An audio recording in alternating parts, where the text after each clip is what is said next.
people assume we are just going back to the good old world which we had. This is, let's say, fiction. It will not happen.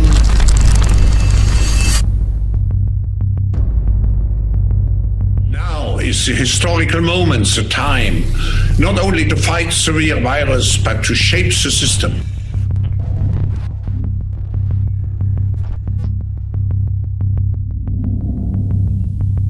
It is our defining moment. Many things will change forever. A new world will emerge, the contours of which are for us to both imagine and to draw. Many of us are pondering when things will return to normal. The short response is never.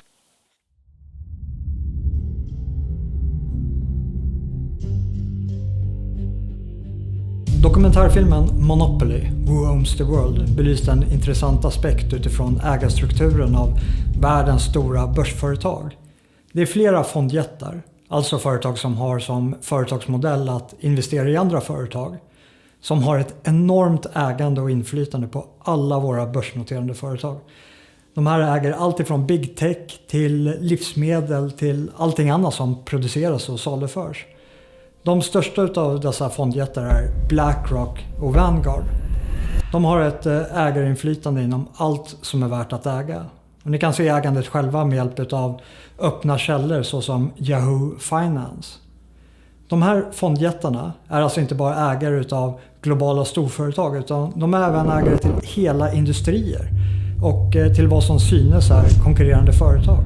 Såsom Coca-Cola på ena sidan och Pepsi CEO på andra sidan. Och vad som kanske är mer aktuellt just nu så är det också ägare av hela läkemedelsindustrin. Däribland vaccintillverkarna Pfizer och Moderna. BlackRock och Vanguard är också storägare av andra fondjättar inom den här internationella storfinansen. Som Goldman Sachs och JP Morgan. Som i sin tur också utövar ett ägandeinflytande i sina respektive portföljföretag. Om någon hänvisar till den globala storfinansen så är det dessa de menar. Det är ett nästlat ägande som lägger grunden för en väldold dominans där det till ytan ser ut som om att det finns en myriad av konkurrerande företag med olika former av intressemotsättningar. När i själva verket föreligger en monopolliknande ägandestruktur där BlackRock och Vanguard vinner oavsett tjänst som inhandlas eller produkt som konsumeras. De är så stora att varningar har börjat höjas inom delar av det amerikanska näringslivet. Att med nuvarande takt så kommer det inte längre att existera någon som helst meningsfull bolagsstämma till 2040. Då BlackRock och Vanguard fullständigt kommer att dominera alla börsnoterade företag. Som att spela ett partimonopol där en spelare redan äger allt. Hur påverkar egentligen ett sånt här maktkoncentrat vårt samhälle? Föreställ er själva om någon har obegränsat med pengar och som kontrollerar världens rikaste företag. Finns det något eller några som de inte skulle kunna påverka? BlackRock och Vanguard arbetar aktivt med ägarstyrning för att påverka företagen i en mer politiserad riktning med bland annat mångfaldsmål baserat på kön och etnicitet. I Sverige har svenska näringslivstoppar problematiserat hur de lägger sig i styrningen av de svenska börsföretagen, där fondjättarna kräver en större implementering av mångfald i såväl företagsstyrelser som företagen i sin helhet. BlackRock är en av Stockholmsbörsens största ägare och har varit tydliga med att man vill se mer mångfald i svenska bolagsstyrelser, bland annat vad gäller styrelseledamöters etniska bakgrund. Men nu får det jättelika amerikanska fondbolaget svidande kritik från AMF och Lannebo som menar att BlackRock inte förstår hur svensk bolagsstyrning fungerar och att det kan få förödande konsekvenser. Den här utvecklingen har gått fort och det är väldigt få som är faktiskt medvetna om att idag är BlackRock och deras kollega Vanguard tillsammans är de faktiskt den svenska börsens absolut största ägare. Amra Balik är Europachef för ägarstyrning hos BlackRock. Precis som alla företag som vi har investerat våra kunders kapital i så håller vi svenska företag ansvariga för att göra framsteg inom mångfaldsarbetet. Det sker inom ramen för ägarstyrningen och nyligen publicerade riktlinjer för röstningen. Balik förtydligar. Vårt förstärkta fokus på etnisk och könsmässig mångfald i företagsstyrelser sker i stort mot bakgrund av vår möjlighet att agera genom att rösta mot styrelser som inte uppvisar mångfald 2022. BlackRock är den största ägaren av Stockholmsbörsen. Och ägarstyrningen fungerar. Svenska flaggskeppsföretag som Ericsson listar in som bästa arbetsplatsen för LGBTQ+. Investor med Wallenberg-familjen är den näst största ägaren av Stockholmsbörsen. Men då ska man också vara medveten om att BlackRock och Vanguard är de största ägarna av Investor efter Wallenberg-familjen. Investor, likt alla andra fondbolag som också delägs av BlackRock och Vanguard, arbetar aktivt för att påverka företagen som de äger i samma slags mångfaldsriktning. Investor har som målsättning till 2030 att alla företag som ingår i Investorsfären ska aktivt främja mångfald i alla dimensioner. What is truly Scandinavian? Grattis! Absolutely nothing. Vi har fokuserat på intersektionaliteten och utmanar maktordningen. There is no such thing. We're no better than our Viking ancestors.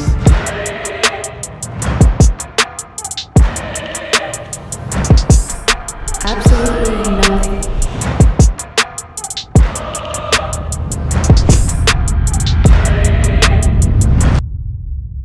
Det här får såklart effekt. Ägarna vill inte bara påverka företagskulturen utan de vill även påverka hela samhället.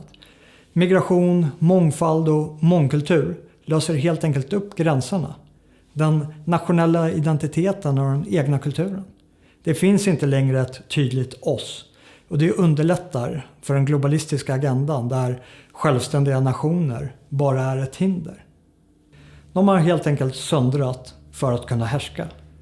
Och med andra handen arbetar globalisterna med att pådriva klimatalarmismen.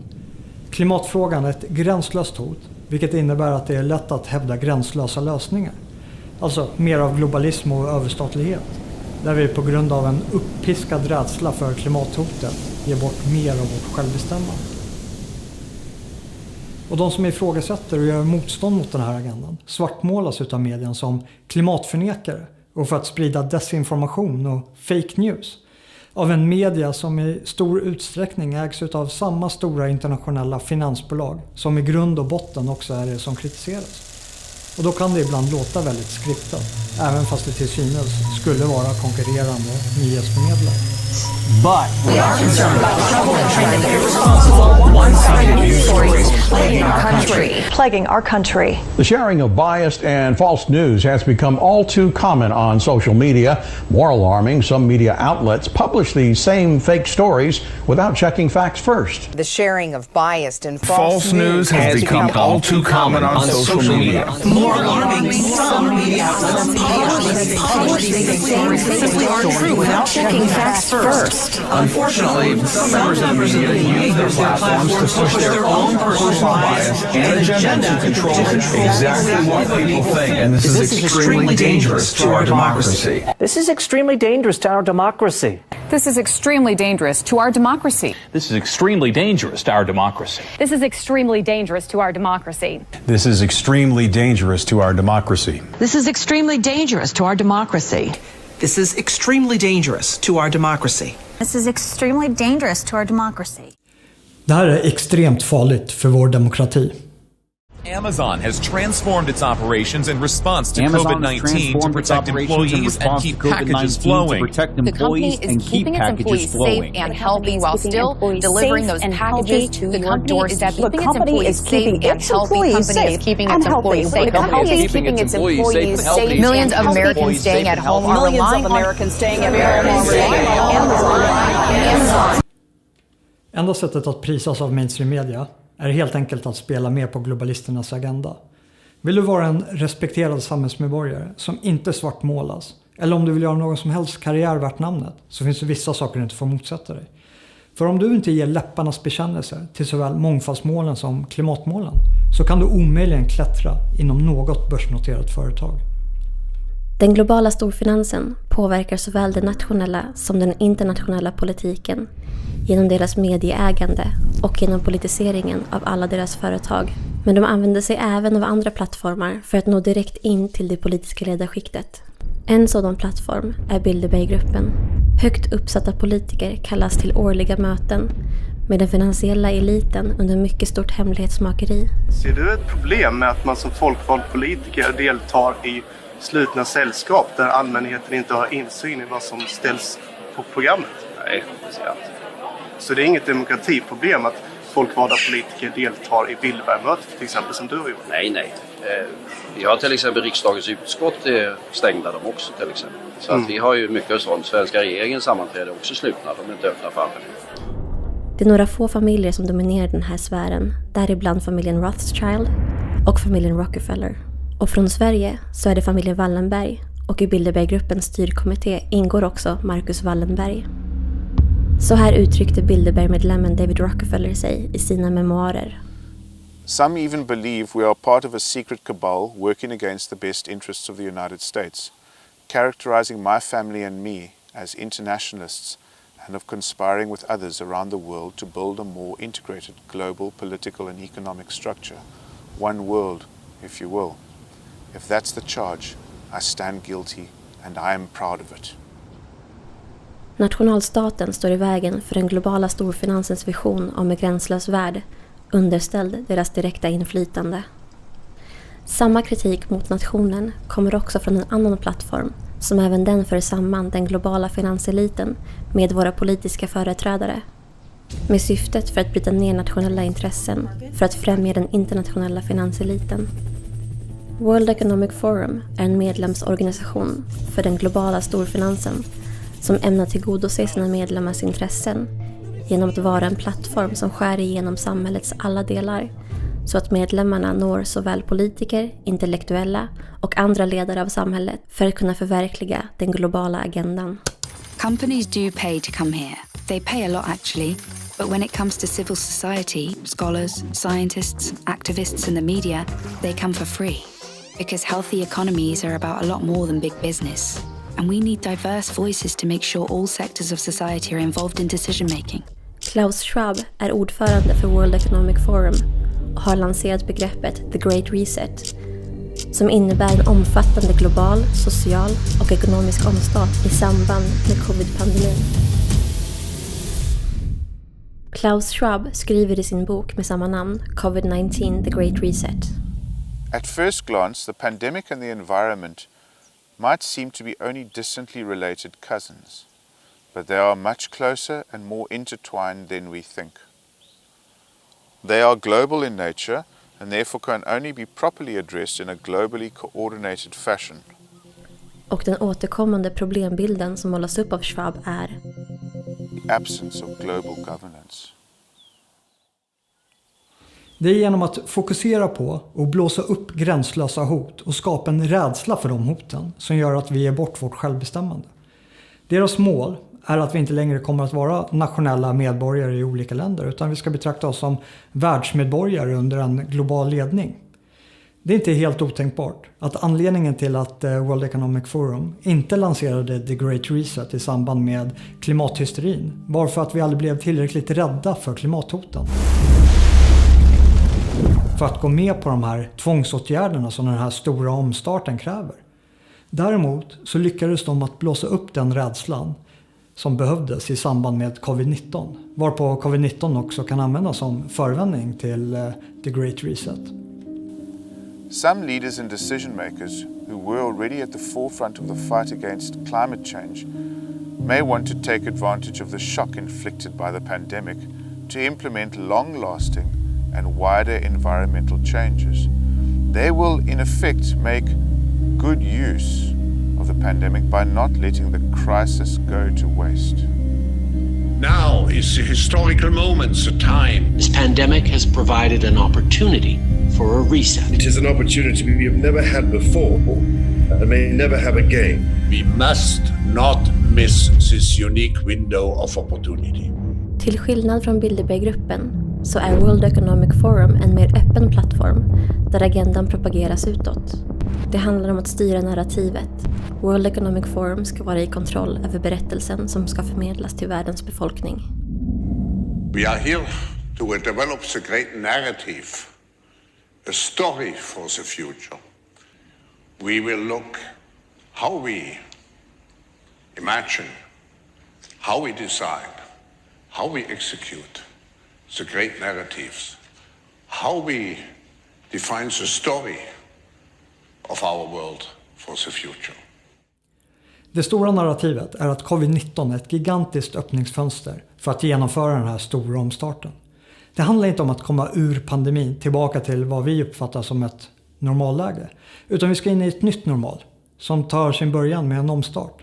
Och därmed är inte heller alla åtgärder som vi vidtagit med restriktioner, lockdowns och vaccinpass att betrakta som en exit-strategi från pandemin, utan ska snarare ses som en ingångsstrategi till ett helt nytt normaltillstånd, helt väsensskilt från det som var innan.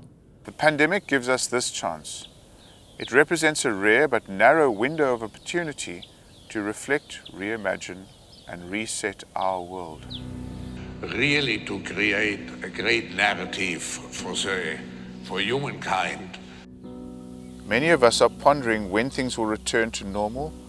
The short response is never.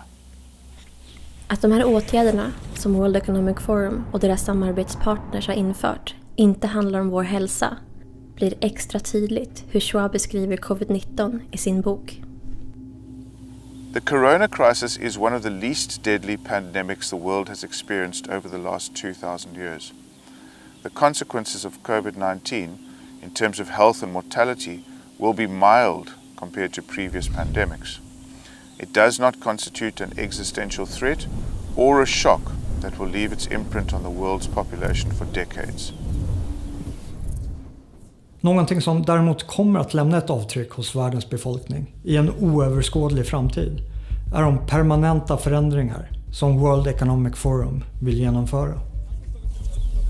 The societal upheaval unleashed by COVID-19 will last for years and possibly generations. När Världshälsoorganisationen utlyser en pandemi så får det långtgående konsekvenser. Och anledningen till att en sjukdom som inte är så allvarlig ändå kan klassas som en pandemi beror på att Världshälsoorganisationen 2009 ändrade definitionen för vad en pandemi är. De tog helt enkelt bort kravet på överdödlighet för att kunna klassa svininfluensan som en pandemi. Det gäller det skräcken för den så kallade svininfluensan som nu sprider sig över världen. Frågan är hur befogad den skräcken är och om det verkligen handlar om en pandemi. När WHO kallar en smitta för pandemi så får det långtgående konsekvenser både för samhällsinstitutioner och företag. Men ansedda forskare ifrågasätter nu själva pandemibegreppet och även den planerade massvaccineringen. För en stund sedan pratade jag med en oberoende forskare knuten till det högt ansedda Cochrane-institutet som utvärderar olika behandlingsmetoder. En forskare som är mycket kritisk till larmet som går över världen.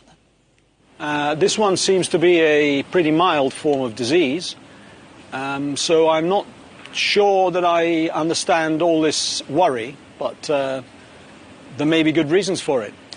But now you say it's not serious, but in Sweden, for example, we prepare for mass vaccinations. Isn't that necessary according to you? Vaccination in a pandemic, or so-called pandemic vaccines, well, we never know whether they'll work, because of course there is no target virus to test the vaccine against, usually. Pandemic vaccines and other vaccines are registered before the virus is around. And so it's a gamble whether these vaccines will work. What the evidence shows from the hundreds of studies that we have reviewed is that these vaccines have got a performance which is not very good, and they work best in healthy adults, i.e. those who've got good immune systems in the first place, and for which they usually are not recommended. But you give one picture here of this flu not being so serious, but the WHO gives another picture and they call it a pandemic. What do you say about calling this flu a pandemic? Well, it's a good point. I don't understand what a pandemic is anymore. And the reason for that is as follows. In 2003, WHO described an influenza pandemic as follows. An influenza pandemic occurs when a new influenza virus appears against which the human population has no immunity, resulting in several simultaneous epidemics worldwide with enormous numbers of deaths and illness. Sometime in May 2009, this definition changed as follows. An influenza pandemic may occur when a new influenza virus appears against which the human population has no immunity. In other words, what they've done is they've taken out the part that referred to simultaneous outbreaks, high morbidity, that's a very high number of severe cases, and mortality. So now this definition, this 2009 definition, could very well fit seasonal influenza. So I don't understand what the difference is anymore. But who is gaining this from this altered definition of a pandemic? Oh, the new definition lowers the threshold. It makes a pandemic now and possibly a pandemic going on for some time. And it obviously favors those who have to sell products, including research, of course. Let's not forget. And the media, as well as the pharmaceutical industry. On Friday, I announced that Canada will provide $440 million to the COVID-19 Vaccine Global Access Facility, including $220 million to the Advanced Market Commitment to help low and middle-income countries access vaccines. This is an important initiative, and I encourage other governments to join in as well. We need to work together. What did Pfizer do before COVID, Meg? Add that up, the vaccine and the Paxlovid, what does that add up to? Is that $50 billion? Yeah, 32 plus 22. Are you kidding me? It's a lot of money. What? And you said 99 total. Yeah, 98 to 102 is their forecast for the year. It's actually really straightforward. If you've got a vaccine pass, you can do everything. Basically, that's it. How we can encourage and potentially think about mandatory vaccination. Get as many people vaccinated across the country as humanly possible. Därför vill jag också inskärpa allvaret hos dig som ännu inte är vaccinerad. For unvaccinated, we are looking at a winter of severe illness and death for unvaccinated.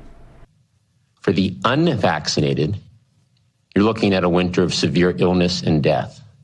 For yourselves, your families, and the hospitals you may soon overwhelm.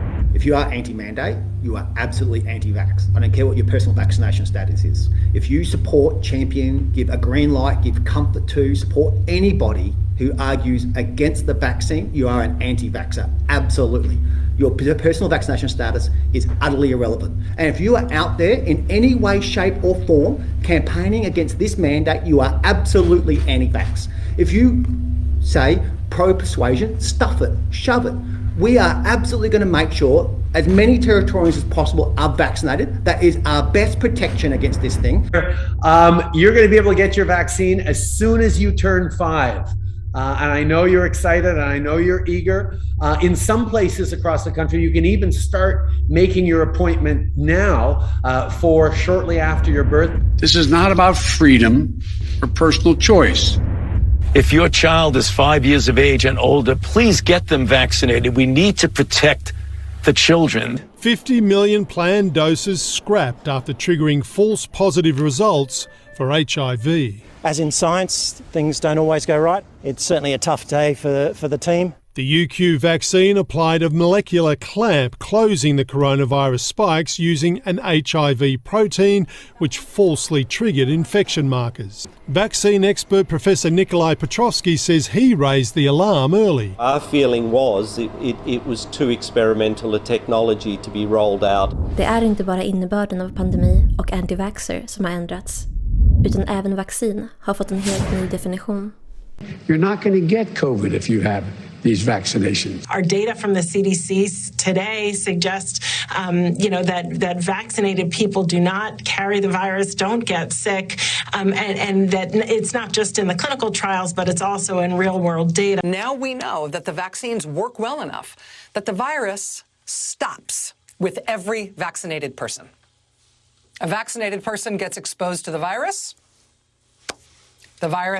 does not infect them. The virus cannot then use that person to go anywhere else. Vaccines prevent getting infected, prevent getting sick, prevent your hospitalization. Det här var vad som lovades, men som inte levererades. Då vaccinerade fortfarande spred smitta. Varpå Pfizers vd gick ut nu i januari och sa att Pfizer ska göra ett nytt försök med ett vaccin 1.1. som kommer vara ute nu i mars. And we know that the two doses of the vaccine offer very limited protection, if any. Now, we are working on a new version of our vaccine, the 1.1, let me put it that way, that will cover Omicron as well. And of course, we are waiting to have the final results. The vaccine will be ready in March. CDC, den amerikanska folkhälsomyndigheten, ändrade definitionen av vaccin i slutet av 2021. Från att ha gett immunitet mot sjukdom till att nu istället vara ett preparat som stimulerar en immunförsvarsrespons mot sjukdom. Världshälsoorganisationen har även i samband med covid-19 ändrat definitionen av flockimmunitet genom att ta bort att flockimmunitet kan uppnås med naturlig immunitet genom ett sjukdomsförlopp till att nu enbart vara ett koncept för vaccinering. Herd immunity is achieved by protecting people from a virus, not by exposing them to it. Begreppen ändras för att kunna manipulera verkligheten. En av de största finansiärerna till Världshälsoorganisationen är Bill Gates. Gates är också tätt sammanknuten med World Economic Forum.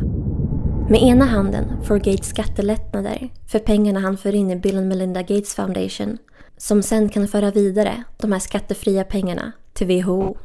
Med andra handen investerar Gates i läkemedelsindustrin och vaccin.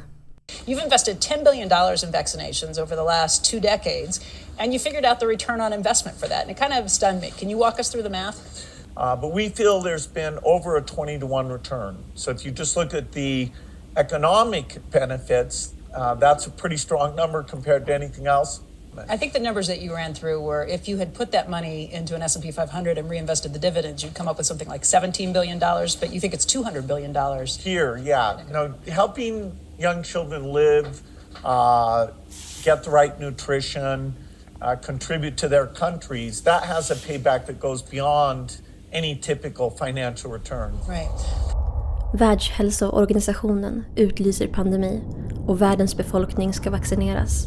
Varpå det här är Gates bästa investering någonsin och allt förklätt som filantropi.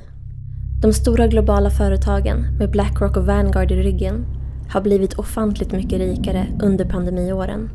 Detta är samtidigt som pandemiåtgärderna i de värst drabbade länderna har slagit sönder ekonomin för den vanliga medborgaren.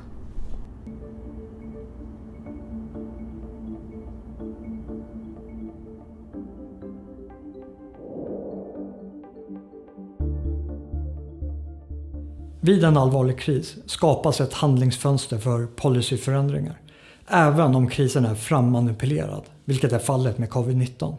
För hela den här krisen vilar på ett beslut som togs av WHO om att det råder en pandemi.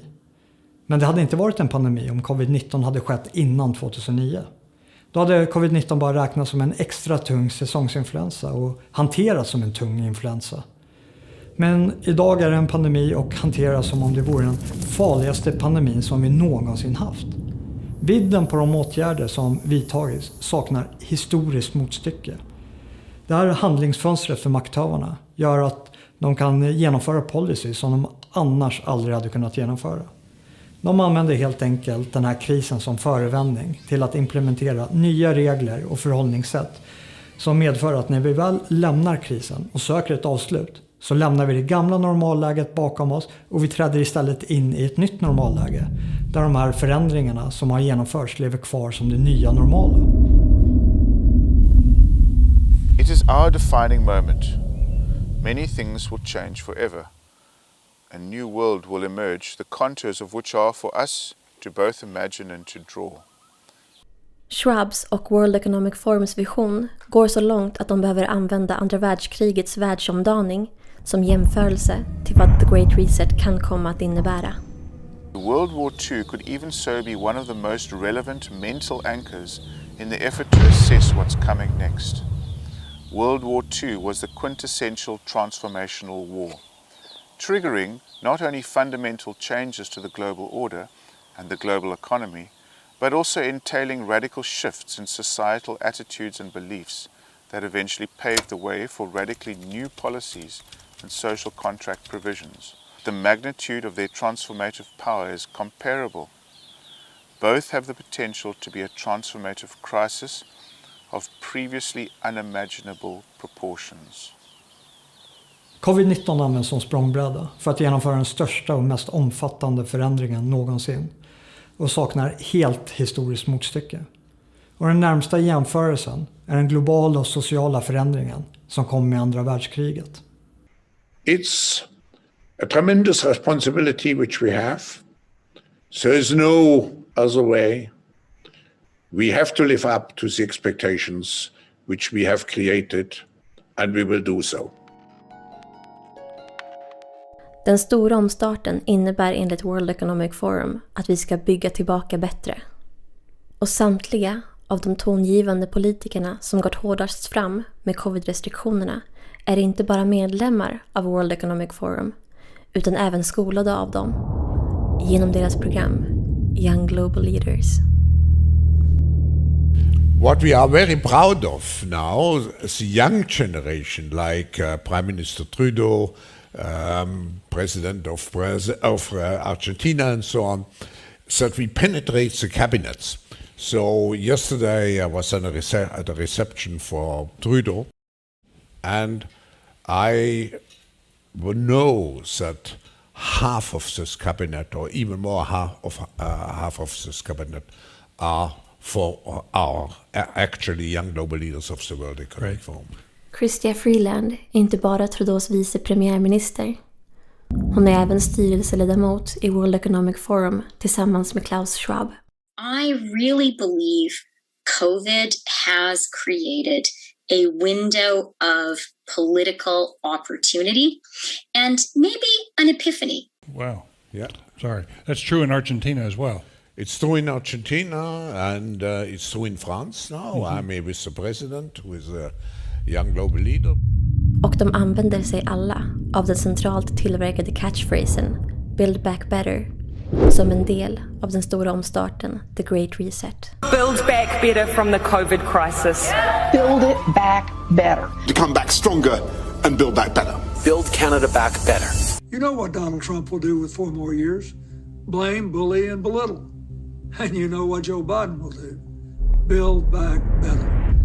It's the beginning of a global mobilization effort to rally all forces behind this Great Reset initiative. Build back, and we're going to build back better. We can't just build back, we got to build back better.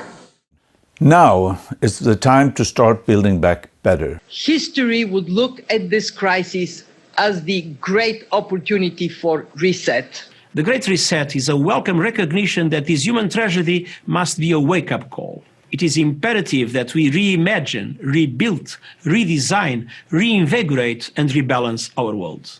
All elements of the Great Reset are fundamental to building the future we need. Sweden is ready to do its part. To build back better or whatever. Build back better. In this time of coronavirus. It's certainly a major crisis, but it also offers us a unique opportunity. Now is the time to make the changes we need to build a climate-resilient world, but also to build back better. Lanseringen av The Great Reset föregicks av en lång rad möten och korrespondens mellan World Economic Forum och våra politiska ledare.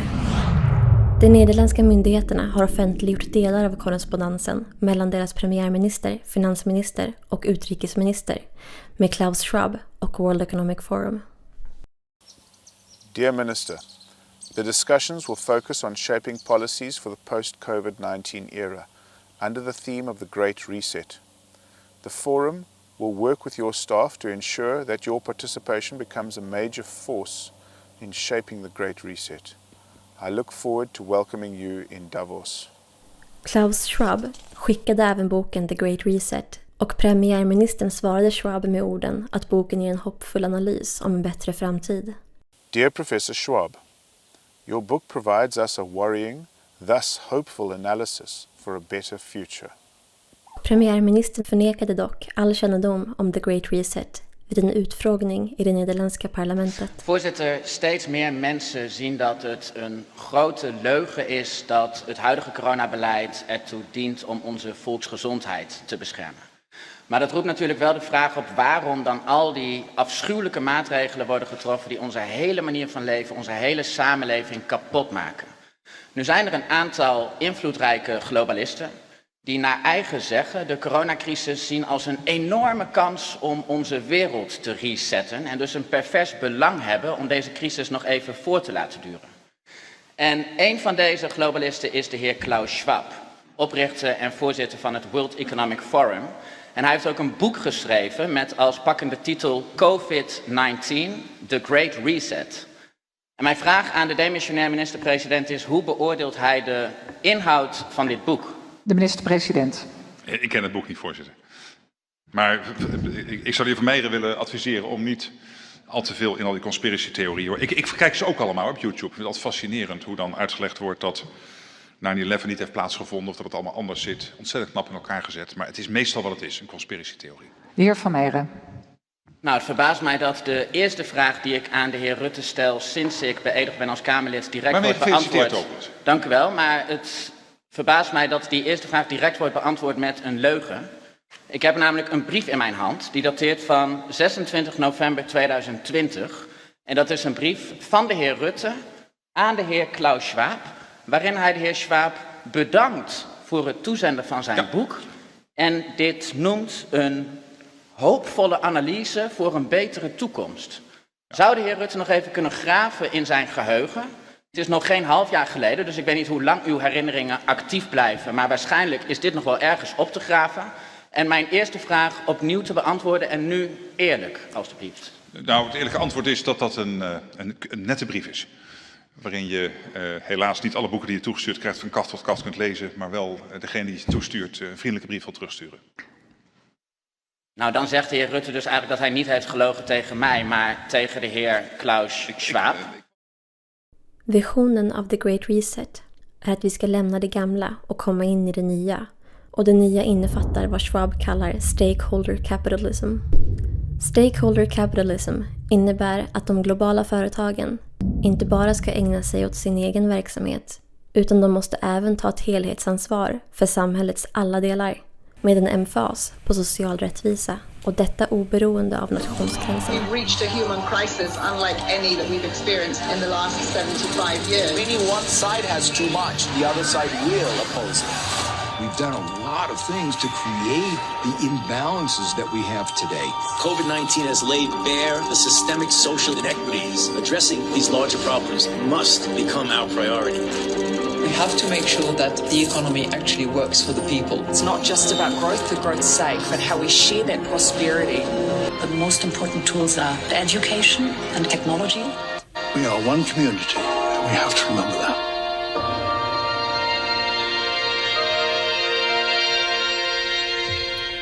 Den nederländska premiärministern prisar visionen i samma brevkorrespondens.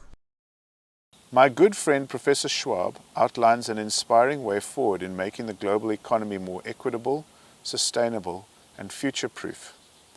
A vision that fits in perfectly with all his efforts over the years to build a better world. Once again, Professor Schwab gives us food for thought and reflection with this fascinating book. Mark Rutte, Prime Minister of the Netherlands. In short, we need a great reset. Det här väcker onekligen en övergripande fråga över vems intressen är våra politiker företräder när de pratar om den här stora omstarten.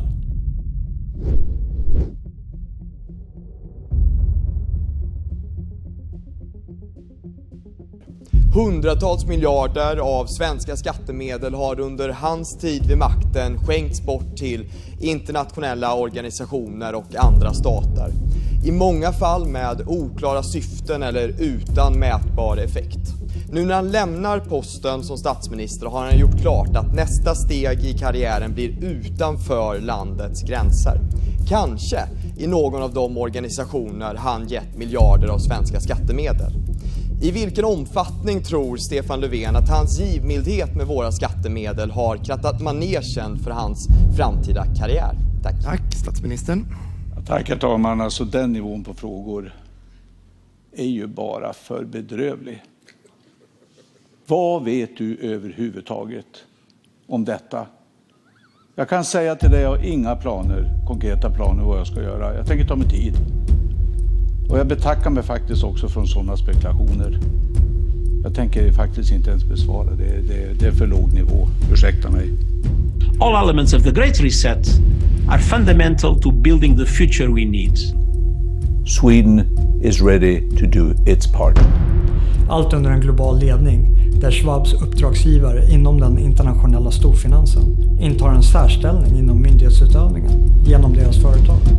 Något som Schwab kallar för stakeholder capitalism, där fokus flyttas från vinstmaximering hos de här globala storföretagen till ett bredare socialt engagemang med en emfas på hållbarhet, mångfald och social rättvisa.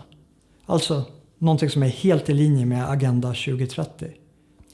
Med andra ord så innebär Schwabs koncept av stakeholder capitalism att de här globala storföretagen kommer att ta på sig ett större ansvar över vad vi normalt skulle uppfatta som politiska frågor.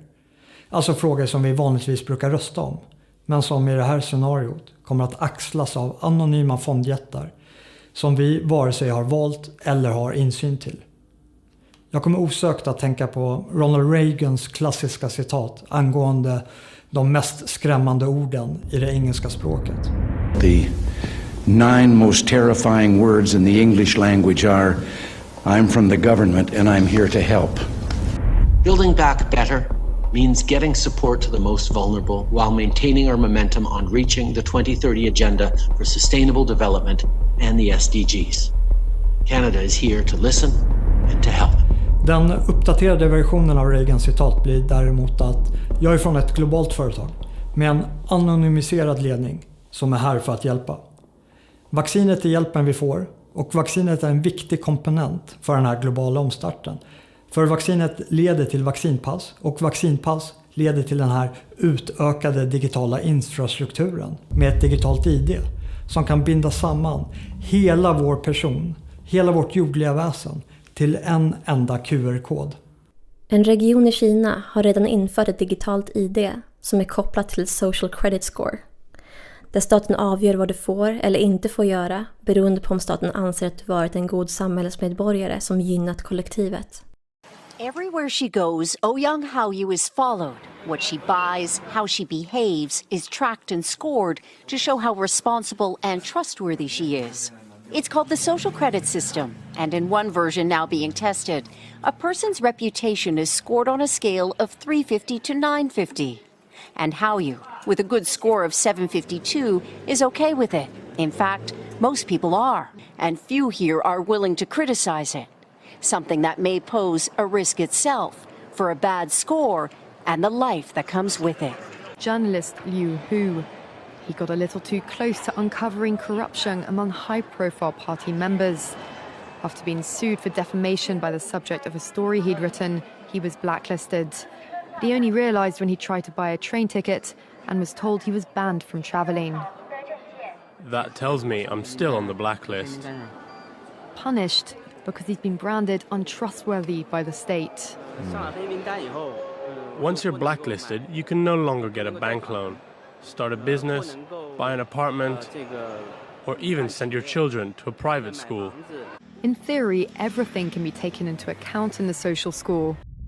World Economic Forum vill ha ett globalt medborgarskap under en global ledning där kontrollen över folket sker med hjälp av ett digitalt ID som innehåller bland annat din hälsostatus, vilka sjukdomar du har, vilken vård du fått och vilka vaccin du tagit. Det digitala ID:t ska också utgöra din nya digitala plånbok med en ny digital valuta. Och du kommer också ersätta ditt pass om du ska ut och resa.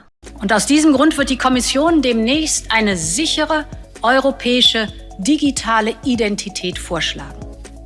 Eine Technologie, bei der wir selbst kontrollieren können, welche Daten ausgetauscht und wie sie verwendet werden. Det digitala ID:t kommer också vara en förutsättning för att få ta del av den allmänna infrastrukturen, allt reglerat och styrt från centralt håll. Om det här digitala ID:t införs så kan makthavarna stänga ute vem de vill, när de vill, från hela samhället, världen över, genom att bara begränsa personens QR-kod. Och de kommer också kunna straffa alla som interagerar med den utsatta personen på samma sätt, då det digitala ID:t också är spårbart. Om de inte lyckas införa det digitala ID:t i samband med den här krisen så finns det alltid nya kriser runt hörnet som kommer att kunna rättfärdiga införandet utav det här digitala ID:t. For a potential cyber pandemic. The COVID-19 pandemic has shaken our economies and societies to the core and shown us how vulnerable we are to biological threats. In the digital world, similar risks are being overlooked right now.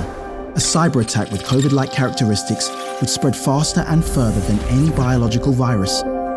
Its reproductive rate would be around 10 times greater than what we've experienced with the coronavirus. Fortunately, at least until now, cyber attacks have not impacted our health the way pandemics have, but the economic damages, and therefore the impact they have had on our daily lives, have been equal and sometimes even greater. You see, the only way to stop the exponential propagation of a COVID-like cyber threat is to fully disconnect the millions of vulnerable devices from one another and from the internet. All of this in a matter of days. Och för att kunna återansluta sig till internet så kommer det att behövas ett digitalt ID för att säkerställa att man inte är smittbärare av viruset. Precis på samma sätt som du behövde ett vaccinpass för att visa att du inte var smittbärare av covid så du kunde återansluta till den sociala infrastrukturen. The COVID-19 crisis would be seen in this respect as a small disturbance in comparison to a major cyber attack. De här åtgärderna vi har sett med lockdowns och vaccinpass är inte en strategi för vår hälsa och vårt välbefinnande. För de här så kallade lösningarna är värre än självaste sjukdomen. De här åtgärderna är till för att valla in oss till det nya normala. Something like 1984 could actually happen. This is the direction the world is going in at the present time. Aujourd'hui, au bout de ça, on parle de puces qu'on pourra s'implanter. Ce sera quand ça? Certainement dans les 10 années à venir. Et après, on pourrait s'imaginer qu'on les implante dans nos cerveaux ou dans notre peau.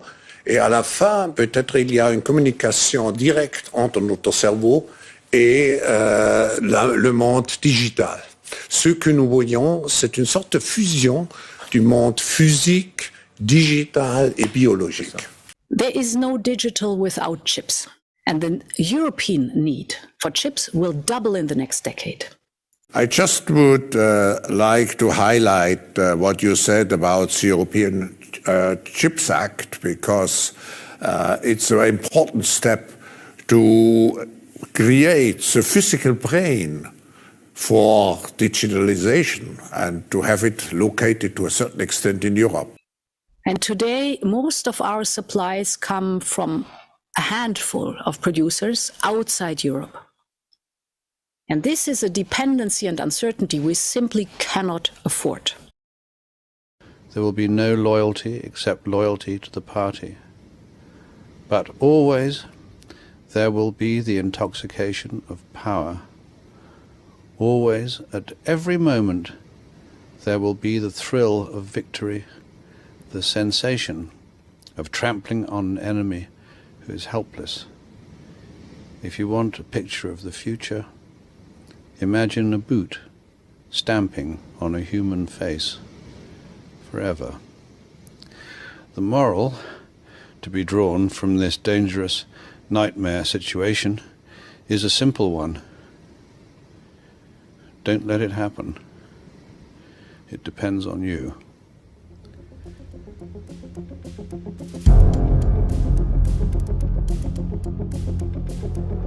Is it possible to prevent the next pandemic? Yes, if every country does what Australia did, then you wouldn't be calling it a pandemic.